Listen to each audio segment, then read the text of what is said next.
es la segunda opción, es conocer el conjunto de escuelas de la topografía. ¿Sí?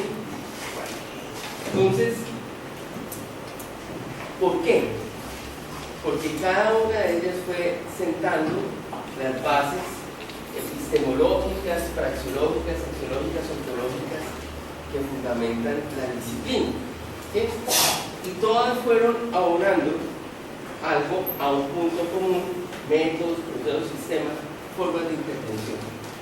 Entonces, lo que hoy tenemos es una gran caja de herramientas, pero que fue surgiendo de diferentes aportes. Lo que yo trato de decir es que si no me quedo con los métodos y le quito el contexto de donde vino esa intervención, yo no voy a entender bien en qué estaban pensando cuando fundaron esos métodos y no voy a poderlo aplicar bien. ¿Sí? Entonces, de antemano yo tengo una posición, que es la combinación de métodos acorde con contextos institucionales. Al principio, hace muchos años, nosotros aprendimos en Colombia un método de la perspectiva francesa, y nos parecía que ese era el único método. Y después la vida nos fue llevando por otras escuelas, etc. Entonces, antes de conocer a Leonora, yo tomé la decisión de conocer las diferentes vertientes de la perspectiva. Por eso fue que la busqué, por eso fue que fuimos cercanos, no somos todavía. ¿Sí? Porque a mí me parece que eso es un valor fundamental. Ahora bien, ¿cómo se fue formando todo ese proceso? Algo de esto está en el capítulo 3 del Manual de Prospección Estratégica. ¿Sí? Está en el libro del Centro Compartido de Futuro. Lo estoy volviendo a trabajar. La primera generación, años 40-60, ¿cierto?, aportó el concepto de futurología desde la vertiente alemana, de planeación de largo alcance desde la vertiente norteamericana, la investigación de futuros desde el lado americano, norteamericano, prospective en el lado francés, y algunos autores hablaban de dinámica de sistemas ya, ¿cierto? En ese momento se pensaba que los métodos debían ser o basados en modelos o basados en expertos. ¿Sí? Muy bien. ¿Por qué colocamos los nombres en sus idiomas originales? Porque los traductores han jugado un papel nefasto, porque al traducirlo bajo una sola etiqueta han borrado las diferencias originales. ¿Sí? Y eso es bien importante, porque no es lo mismo la gimnasia que la magnesia. ¿Sí? Entonces es clave eso. En la segunda generación, años 70 y 80, surge el pronóstico tecnológico, ya se impone como tal, la planeación por escenarios como escuela, no como metodología, la perspectiva estratégica, la previsión humana y social, los estudios de emisiones. Y acá se agrega también todo el enfoque basado en tendencias. O sea, por un lado iba surgiendo escuelas y por otro iba evolucionando la lógica de la planificación metodológica. Y en la tercera generación ha habido una explosión de nuevos nombres que prácticamente no han tenido impacto. ¿Sí?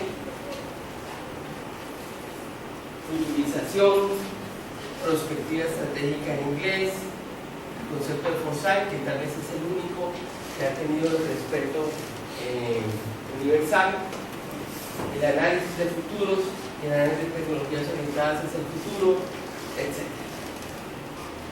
¿Qué es lo que pasa? Aquí otra vez que esto no salga afuera, y es que los errores en las diferentes escuelas, ¿cierto?, por una parte, quisieran decir no llamemos a eso de esta manera, sino que llamemos a esto de una nueva manera. De tal manera que si alguien cometió errores bajo el concepto, por ejemplo, por decir algo de visiones, entonces, y eso perdió prestigio, inventémonos un nuevo nombre. ¿Sí? Por otro lado, ha habido otra tendencia muy influida por el marketing de consultores que creen que reinventan la rueda inventándose una nueva etiqueta. ¿Sí? Y eso ha pasado hasta en la Comisión Europea. Entonces se pierde la unidad de la disciplina por un concepto cortoplacista de marketing. ¿Sí? Y hay otro tercer pecado que es vergonzante, y es que llega alguien a la disciplina, no sabe nada de la historia de la disciplina, pretende refundarlo todo y comienza de cero. ¿Sí? Hay un libro de Harvard Business Review que se me olvidó sacarle la foto, pero me parece el emblema de esta sinvergüencería. ¿Sí? Y el libro se llama Oráculos, no sé si lo han visto. Oráculos. El autor no quiero ni acordarme. ¿Sí? Ojo, Harvard Business Review. Y el tipo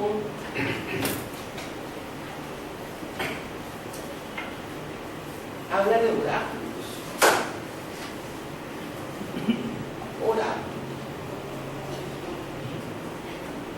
Oráculos.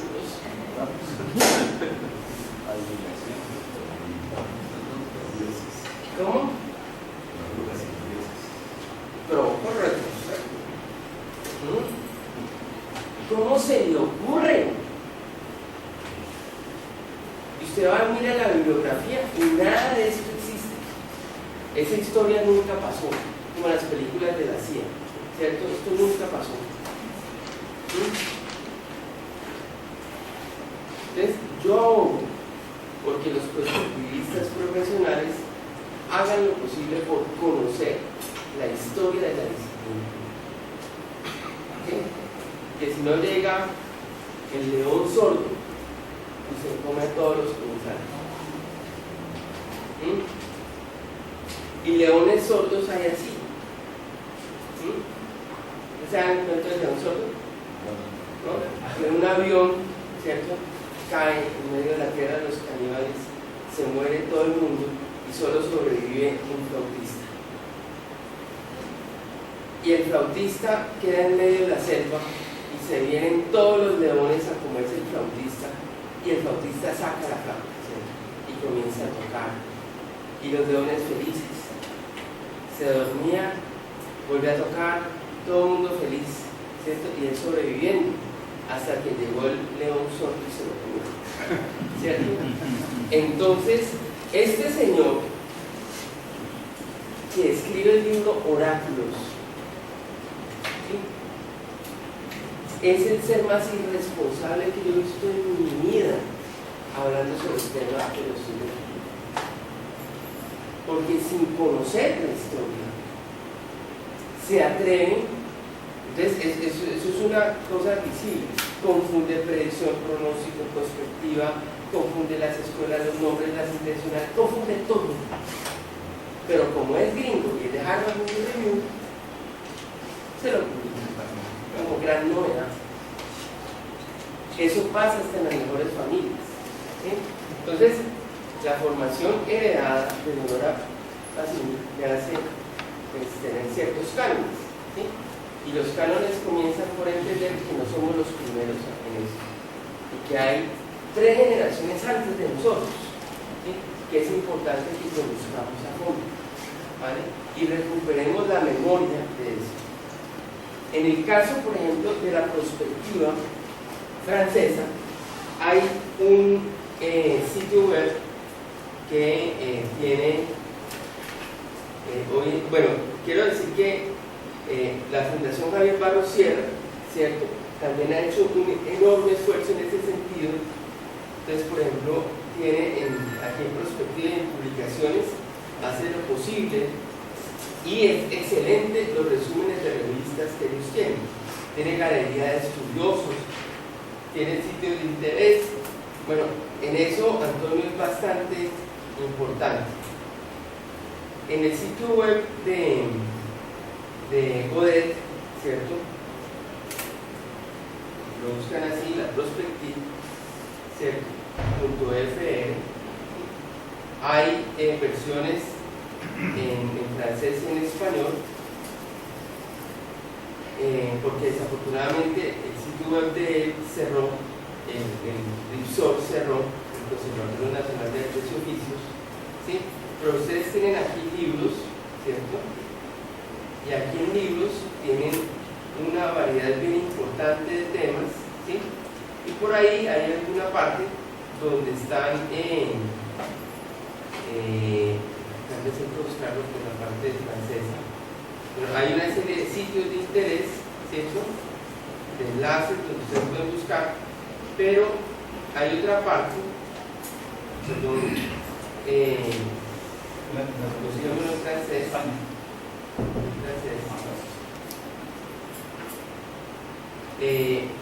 Él ha hecho un esfuerzo muy grande de digitalizar los viejos libros de la perspectiva sesentera, setentera, ochentera, que ya no se encuentran. Y esto es muy real, aquí está, memoria de la perspectiva. ¿Sí? Y esta es una invitación que les hago, ¿sí? Porque es muy complicado que haya mucha gente en el pasado que escribió y nosotros nos demos cuenta que escribieron. Eso en economía es sagrado. Usted tiene que ver los pensadores, los grandes economistas en sociología, ni qué decir en psicología. Yo no puedo pretender inventarme algo que se parezca a psicoanálisis sin hablar de Freud, sin hablar de Lacan, sin hablar de... Entonces, lo mismo es esto. Nosotros tenemos que tener esa cultura y en ese sentido Michel Godet ha sido bastante importante para poder, aquí están todas las condiciones, ¿cierto?, que él ha tratado de juntar para que nosotros tengamos acceso a ello. Entonces, ese es un mensaje cariñoso que les dejo. Bueno, entonces... Claro que... Solo que, bueno, para los que no pueden leer el idioma original de francés de Godet, las versiones traducidas al español las encuentran en la web de Prospertiquer, claro, de Yvon Sugasti, digamos, en el País Vasco, ¿no? Claro, y aquí mismo, en este mismo sitio web, si ustedes clican aquí, está en español. Sí. Solo que en español hay una fracción pequeña. Y está, ¿cómo? Están casi los libros que se han divulgado en español, por ejemplo este de la perspectiva para empresas y territorios, ¿sí? Y algunas otras cosas, pero también, como dice Fernando, ¿cierto?, está en el sitio web del País Vasco.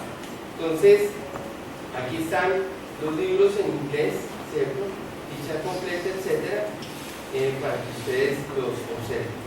Bueno, pero recuerden que cuando estamos hablando de Godet, estamos hablando solamente de una de las vertientes del pensamiento de los estudios del futuro.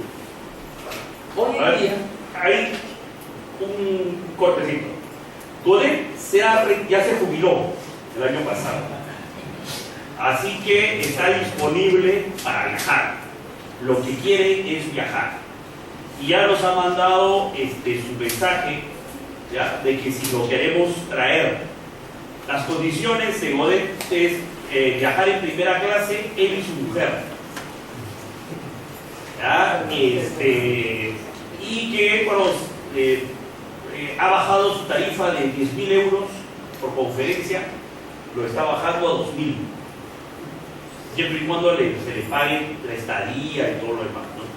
Entonces, estamos viendo con Francisco Mojica la posibilidad de hacer un tour Colombia, Perú, Chile, de Godet, para ver si podemos bajar los costos, ¿ya? Entonces, veremos si es que este año podemos ver la forma de cómo traerlo pues, a Godet, ¿no? Entonces, la PROEF va, en caso de que haya una posibilidad, a PROEF estaría organizándole la visita a Perú. Bravo, va a financiar totalmente. Muy bien. Entonces, la perspectiva que se está haciendo hoy, fuera del pasado, tiene una característica, es que grandes estudios se están haciendo por no prospectivistas, ¿sí?, o que cogen métodos, toman métodos, ¿sí?, parten de cero. Y eso es algo bien interesante que está sucediendo, es decir, la reflexión sobre el futuro está dejando de ser exclusiva de los estudiosos del futuro, de la gente que se reconoce como future studies. Y eso tiene muchos bemoles, porque muchas veces, como el caso de este señor de Oráculos de Harvard, pone entre paréntesis toda la estructuración que llevó 7 décadas y parte de cero, como decimos en Colombia, sin dársele nada. Y no les importa, la verdad. Entonces, nosotros como prospectivistas tenemos que tener ahí mucha claridad, porque si no nos ponemos las pilas, se va a borrar la esencia de nuestra disciplina. ¿Sí?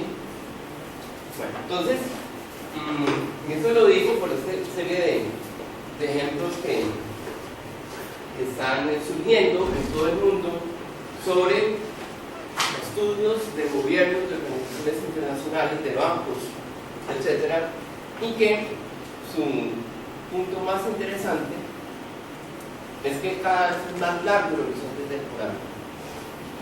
Contrario al sentido común, que diría que los estudios deben ser más cortos porque no se logra comprender, son cada vez más largos, 2040, 2060 y más allá. Algo bien interesante. Bueno, ahora vamos a un repaso de las escuelas. Vamos a hacernos de turno. ¿Sí? Bueno, entonces, la planeación por escenarios, que tuvo su origen en Stanford Research Institute en los 70, después va al grupo de planificación de la Shell, que se aplica a la energía, al petróleo. Ustedes saben cómo fue exitoso ese ejemplo. Tiene una particularidad, y es que como ellos hicieron escuela, en el sentido de formación de grupos de planificadores de varias generaciones, después de eso pues ha trascendido. Entonces se aplicó no solo a la planificación global o sectorial, sino que también hoy en día inclusive tiene aplicaciones a la planificación regional y a la planificación de conflictos, ¿sí? O sea, de situaciones de conflictos. El caso de Adam Cahen, que es muy conocido, ¿sí? Él es un planificador de la tercera generación, no es de los originales, es de la tercera generación, ¿sí? Y así sucesivamente. Y ellos nos dieron muchas herramientas importantes, pero entre ellas lo más importante, me parece a mí, es este enfoque en el aprendizaje y en un concepto que es el de la coevolución de culturas e instrumentos. Ellos rápidamente se dieron cuenta que los decisores clásicos están moldeados de tal manera que si uno les lleva herramientas diferentes, no les sintoniza la manera. Entonces, que para poder incorporar los elementos del futuro, tenían que madurar las estructuras institucionales y tenía que haber una coevolución. O sea, si yo le llevo herramientas muy sofisticadas en una cultura muy simple, perdemos. Pero si también le llevamos herramientas muy simples a una cultura sofisticada, también perdemos. Entonces tenemos que tener una coevolución, una capacidad de entender, ¿cierto?, cómo se toman las decisiones en determinados contextos. Hoy en día hay disponibles el libro de Ian Wilson, un colaborador, sobre planeación por escenarios, un campo, y este de Keith Van der Heyden, que es como la tercera edición. Yo recomiendo esta que fue traducida al portugués, que es bien interesante. Y él entiende la planificación por escenarios como el arte de la conversación estratégica, que me parece algo bien importante, porque es la comunicación de la perspectiva con la formación del pensamiento estratégico. Este es mi favorito para enseñar perspectiva en la maestría en administración en la Universidad del Valle. El clásico de Godet, la perspectiva estratégica, Godet evolucionó desde los años 70. La pelea histórica de él era contra el pronóstico, la perspectiva como diferenciada frente al pronóstico, y pues tiene una tradición conceptual muy fuerte. Él escribió el mismo libro en diferentes versiones, más corto, más largo, con los énfasis, etc. A mí me parece que la versión más acabada está en los 2 volúmenes escritos en francés del Manual de Perspectiva Estratégica, primero que lo llamaba una indisciplina intelectual y el otro el arte y el método. Realmente es muy interesante. En inglés lo volvieron un solo volumen, ¿sí? Pero si uno quiere mirarlo más ampliamente, creo que este que fue producido en el 97 es lo más relevante. A mí antes me gustaba repetir mucho a Godel y yo hablaba de la indisciplina intelectual, hasta que un día en clase un estudiante me dijo: la perspectiva es la indisciplina de los intelectuales. Dije: no, ya no hablemos más de la indisciplina, es una multi-inter o transdisciplina, pero el concepto de indisciplina a veces lo entiende mal la gente, ¿cierto? Por eso quería decir una disciplina que es más, ¿sí?, que lo que se entiende convencionalmente por ello. Entonces, Godel, que aporta la tradición conceptual, su enfoque se ha especializado en empresas y territorios y ha legado la caja de herramientas que publicó en Lipson y que está también con Prospective. Bueno, como temas disponibles. La Escuela de Investigación de Futuros, que es clásica desde finales de los 50 y 60, que es canónica en el sentido que es lo que más se valora en el ámbito científico anglosajón. Cristina Díaz Gordon, que inspiró el Millennium Project, que inspiró que es el CD de las metodologías que recomienda estos autores que son tan interesantes. Legó una serie de bases teóricas e instrumentos metodológicos. Hoy extendió el uso a través del concepto de inteligencia colectiva y todo el trabajo que ustedes saben que ellos realizan, y se especializaron en el monitoreo y el seguimiento del cambio global, ¿sí?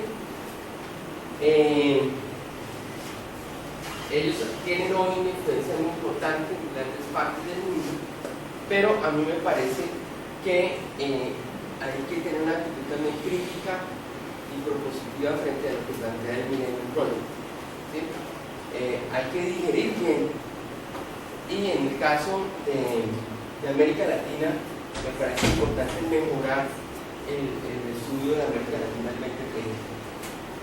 ¿Qué es lo más valioso del Millennium Project? Yo creo que el concepto de inteligencia colectiva, como lo interpretaron, y la aplicación al monitoreo y seguimiento del cambio global, porque al fin y al cabo las metodologías pues, están aquí, en fin, pero creo que nos enseñó a trabajar en red. ¿Cuántos nodos hay ya? 53. Imagínense ustedes, realmente es un trabajo admirable desde el punto de vista de lo que hacen anualmente. Muy bien, pero es otra escuela. Está la escuela de dinámica de sistemas, que ustedes conocen bien, que se popularizó en el campo de los estudios de futuro con el famoso estudio de los límites del crecimiento y el desarrollo de modelos para crear la relación entre la industria y el modelo de desarrollo.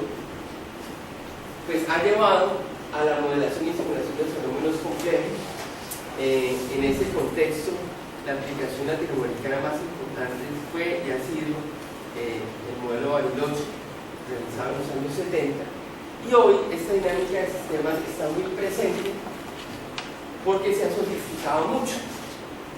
En el caso peruano, han traído aquí a Barry Hughes de la Universidad de Denver, que están utilizando los modelos en C-Plan, en fin, y realmente son modelos bastante útiles para mirar extrapolación de tendencias. ¿Cuál es el límite que tiene la dinámica de sistemas? A mí me parece que habla lo que puede revelar las variables, pero los números no muestran toda la realidad. ¿Sí? Me parece que la filosofía tiene que ser un componente de sentido, de ideas, ¿cierto? Entonces muchas veces cuando uno ve las situaciones y ve los modelos, uno dice: esto es maravilloso, ¿cierto? Pero en la extrapolación de tendencias también puede haber sofismas, también puede haber vacíos. Entonces, por eso a mí me parece que la complementariedad entre lo cuantitativo y lo cualitativo es muy importante. No obstante, dicho eso, quiero decir que aquí se han presentado avances muy significativos y que esto es bastante importante hoy en día. ¿Cuáles son los límites de la dinámica del sistema? Pues los datos de partida, ¿cierto? Y la otra cosa es la adaptación de modelos a conceptos latinoamericanos. Voy a poner solamente un caso, caso del empleo, ¿cierto? Ustedes saben que mirar el empleo, el subempleo, el desempleo en América Latina es bien difícil. Entonces, depende de qué datos y cómo los recoja uno, pues así se va a hacer uno a una idea. Entonces, nosotros tenemos muchos vacíos en ese tipo de asuntos que se transfieren a los modelos. Cuando uno no conoce bien eso, pues se puede cometer inexactitudes muy importantes. Pero pues hay que decir que este es uno de los temas más fascinantes de hoy. La vieja escuela de la producción humana y social, como les digo, si bien la representa Eleonora Barbieri y se desarrolla en la Universidad Gregoriana en Roma, no es propiamente una escuela italiana como tal, ¿sí? Está en Italia, pero no es italiana, está reducida a autores italianos, quiero decir. La comunidad jesuita, que es la que agencia la Universidad Gregoriana, es una comunidad internacional y hay libros que precedieron también a la obra de Leonora Mazzini. Por eso pongo dos libros bien llenos donde hay una vinculación muy importante en los años 70, principios de los 80, de diferentes sacerdotes jesuitas muy formados que contribuyeron a los temas de ética del futuro, diálogo intercultural, etc., mucho antes de que eso se pusiera en moda. Lo mismo es ese libro que les cité de Visiones de Sociedades Deseables, que curiosamente fue coeditado por Johann Galtung. Galtung, antes de dedicarse a los estudios de paz, trabajaba mucho con el tema de los estudios del futuro. Entonces, aquí los temas son otros, son los temas humanos y sociales, de las visiones del futuro, los valores, las capacidades, los futuros de las culturas, los temas de educación, desarrollo social, familia, género, ecología humana, etc. Creo que ustedes ya me comprenden que si yo tomo estos temas y los pongo con la luz, por ejemplo, de la dinámica de sistemas, pues no voy a captar las sutilezas que estos temas cualitativos tienen. Entonces, tenemos, siempre me gusta exagerar, dos caminos. O cojo un método, se lo aplico a todo, o entiendo que cada contexto tiene que traer su propia combinación metodológica. ¿Sí? Durante mucho tiempo, nosotros, ¿qué hicimos? Hicimos la del tipo que mataba elefantes morados. ¿Ustedes saben cómo se matan los elefantes morados? ¿No? Con pistolas para matar elefantes morados. ¿Y ustedes saben cómo se matan elefantes rosados? No, se les coge la trompa, se le hace así, y cuando se ponga morado, se coge la pistola del elefante morado. Entonces nosotros lo que hicimos mucho tiempo fue apretarle la trompa al elefante para que se pusiera morado, y entonces ahí sí lo podíamos trabajar con nuestras herramientas. ¿Sí? Entonces, lo que miran las herramientas de la modelación-simulación, o lo que miran las investigaciones, las herramientas de investigación de futuros, no necesariamente dominan estos temas de la previsión humana y social. Entonces, por eso la previsión humana y social desarrolla conceptos que no necesariamente están en las otras escuelas. Por eso abogo por la complementariedad de las escuelas, porque ahora no es que vamos a coger las herramientas de la previsión humana y social y extrapolárselas poniéndole la trompa al elefante a todo el resto de objetos de trabajo, ¿cierto? Entonces, cada escuela va dejando temas, sellos, particularidades. Está el Forsyth, ¿cierto? La escuela de Forsyth, digamos, es ochentera, noventera, para decirlo así en el idioma de los jóvenes. En una vertiente, Richard Dauter, que es un inglés que se va a Australia, comienza a aplicar la perspectiva de la educación en Australia y por otra, la autocrítica inglesa desde los 80 y 90 pues lleva a la escuela como la conocemos hoy.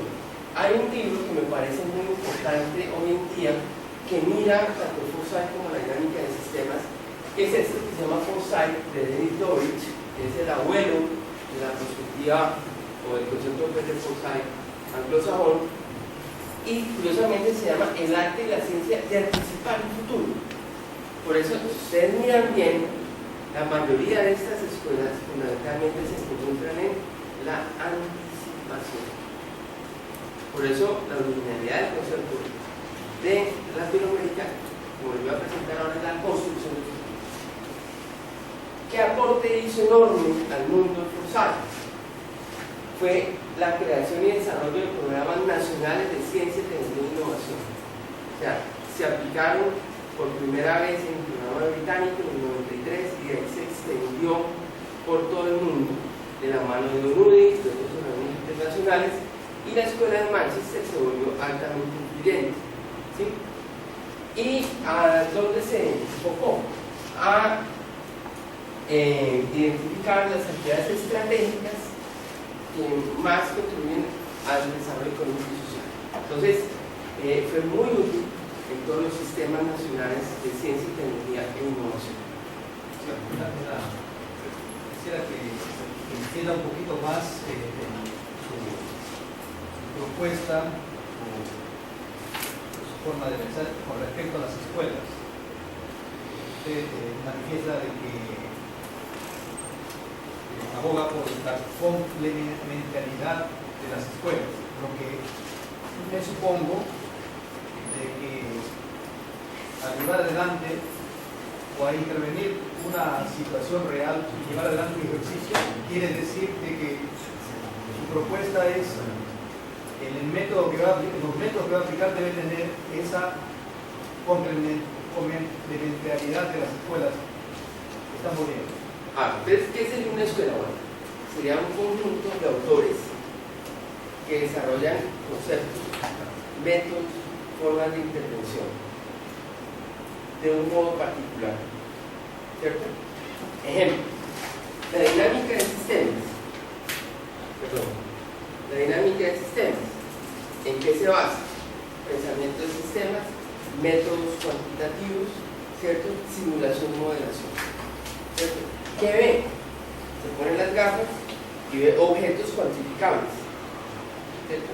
Entonces, si tú miras el modelo de Barry Hughes, el tema de culturas no entra ahí, porque las culturas pues todavía no son cuantificables, ¿cierto? Bueno, la previsión humana y social es lo contrario, también tiene sus autores, tiene sus enfoques, pero sus preocupaciones van por otro lado: la ética, las culturas, la familia, la sociedad, etc. Entonces, como los temas no son modelables, no como consumos, sino como realidades cualitativas, entonces se enfoca en los juegos de actores, la comprensión de los valores, de las visiones, del desarrollo de capacidades. Entonces, cada escuela tiene límites. O sea, la previsión humana y social no sirve para modelar y simular fenómenos complejos, pero la modelación y simulación de fenómenos complejos no se puede aplicar a otros temas. ¿De dónde está la complementariedad? En conocer cada escuela y entender su ámbito de acción. ¿Sí? En el caso de la perspectiva francesa hoy, Godel claramente lo orienta a empresas y a territorios. Si yo voy con las herramientas de Godel a mirar culturas, tengo que tener precauciones, porque originalmente se ha creado para mirar empresas y territorios. ¿Sí me entiendes? Entonces, ¿dónde está la formación prospectiva? En que conozcamos la mayor cantidad de escuelas prospectivas para mirar cuándo las aplicamos y cómo las aplicamos. ¿Qué es lo que ocurre? Que la mayoría de nosotros nos hemos formado en una escuela, ¿sí? Entonces muchas veces vemos las demás o no las comprendemos o realmente están fuera de nuestro alcance, ¿sí? Entonces, ¿qué es lo que yo sugiero? Que nos familiaricemos con las escuelas y nos especialicemos en aquellas en las cuales trabajamos profesionalmente. Me explico, si soy un economista y modelo economías, entonces me son muy útiles la dinámica de sistemas y, por ejemplo, las puedo complementar con investigación de futuros. Pero si soy un sociólogo y trabajo en la educación, ¿cierto?, entonces tengo que mirar otro tipo de escuelas, ¿vale? ¿Y eso por qué me parece importante? Porque también se han cometido muchos errores de extrapolación. Si yo creo que la perspectiva está en los métodos, yo puedo coger un método, una herramienta, un martillo. Pero yo ese martillo lo puedo usar, ¿cierto?, como un artista con un cincel y tallar una escultura, o puedo como carpintero y hacer un mueble, o puedo ser un sádico con un martillo. ¿Sí me entiendes? Entonces la escuela te da los usos de las herramientas.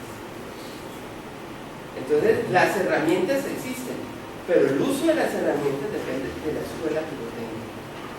Tal cual un pintor. Un pintor tiene un pincel, tiene unos colores y tiene un lienzo. Pero un cubista te va a pintar una cosa, un naturalista te va a pintar otra cosa, un abstracto te va a pintar otra cosa. Entonces, el manejo de la herramienta es importante, pero el concepto para usar esa herramienta es determinante. Por eso yo digo que la fiebre no está en las cobijas. Hay que manejar los instrumentos, pero el uso de los instrumentos está condicionado por la escuela que yo tengo.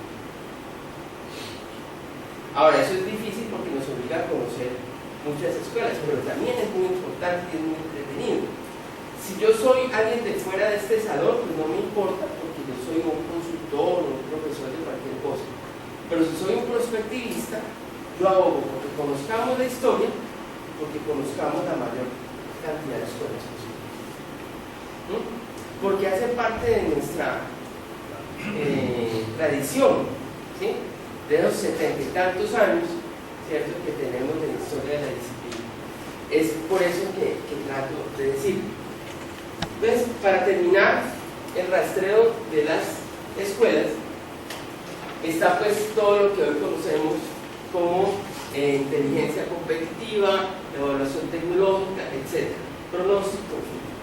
César Aporte, que estaba aquí en el Perú, ¿cierto?, un grandísimo tipo, ¿sí?, muy sencillo, muy pragmático, también psicólogo, como Ian Miles, ¿sí? Ian Miles es psicólogo, Alan Porter también, y estas herramientas se orientan fundamentalmente a la detección de tendencias y a la generación de alertas centrales, ¿cierto?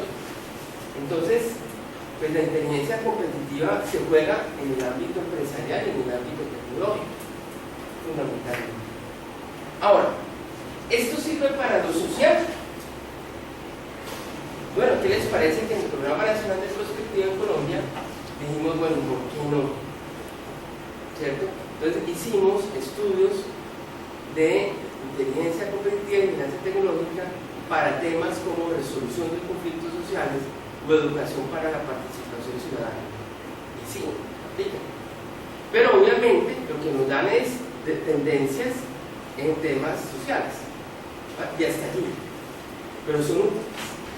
Entonces, esto es de lo más entretenido que hay. No sé si ustedes han tenido la posibilidad de trabajar sobre inteligencia competitiva, pero es algo muy rico y que es funcional a otras escuelas. ¿Por qué? Porque suministra la materia prima, que son las tendencias. Pero otra cosa, ¿sí?, es creer que una investigación social termina acá. Una investigación social comienza acá, con el levantamiento de las tendencias. Pero ya para ir más allá, pues hay que tener otro tipo de enfoques. Entonces, es algo con mucho desarrollo por todo lo que significa. Entonces, tenemos una diversidad de escuelas muy grande.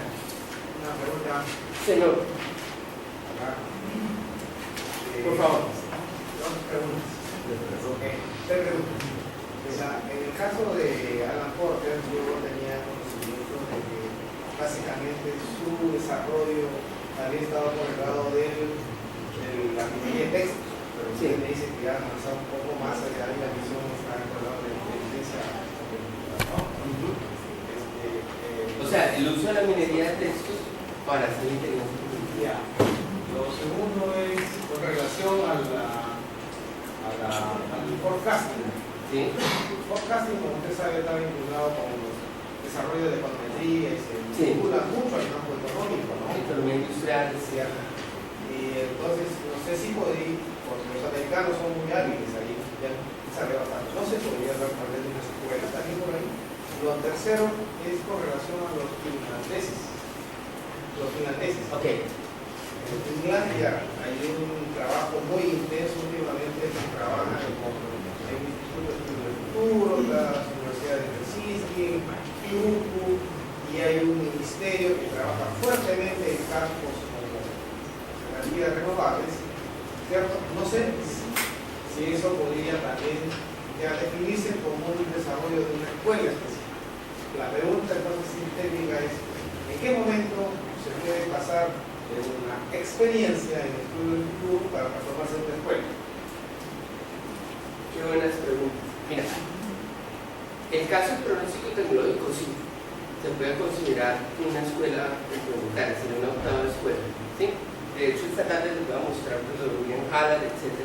Donde hay tales desarrollos que ellos tienen avances muy significativos y además desde muy temprano, desde los años 50 y 60.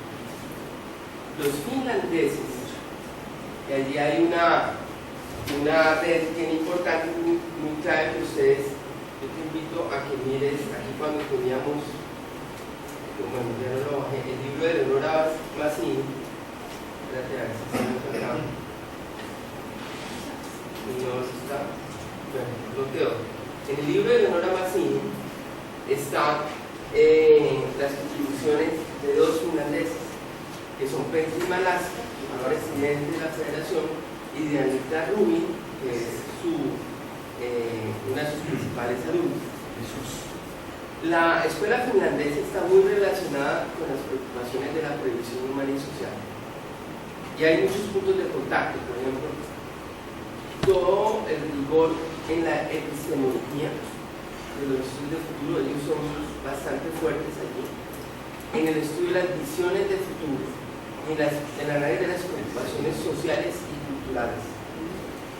Yo creo que es una de las escuelas más serias, menos conocidas en español, pero más serias hoy, ¿cierto? De hecho, por ejemplo, Eleonora Mazzini era muy amiga de Petri Malaska, ¿cierto? Como también de Elizabeth Noaki en Hungría. Entonces, ahí hay una triangulación de gente que tenía preocupaciones similares. Entonces, ¿cuándo podemos decir que se configura una escuela? Cuando hay preocupaciones comunes que se abordan con métodos similares. Y ellos, pues, en la federación compartieron muchos de estos elementos. Lo que pasa es que la Federación Mundial de Estudios Futuros es múltiple, o sea, alberga múltiples escuelas, ¿vale? Y tal vez, dada tu pregunta, una probable nueva escuela creo que se deriva de los trabajos de Sohail Layatullah, ¿sí? Que mira la macrohistoria, ¿sí? Que mira las culturas y las civilizaciones en su avance milenario. Es decir, es otra forma de leer las transformaciones sociales.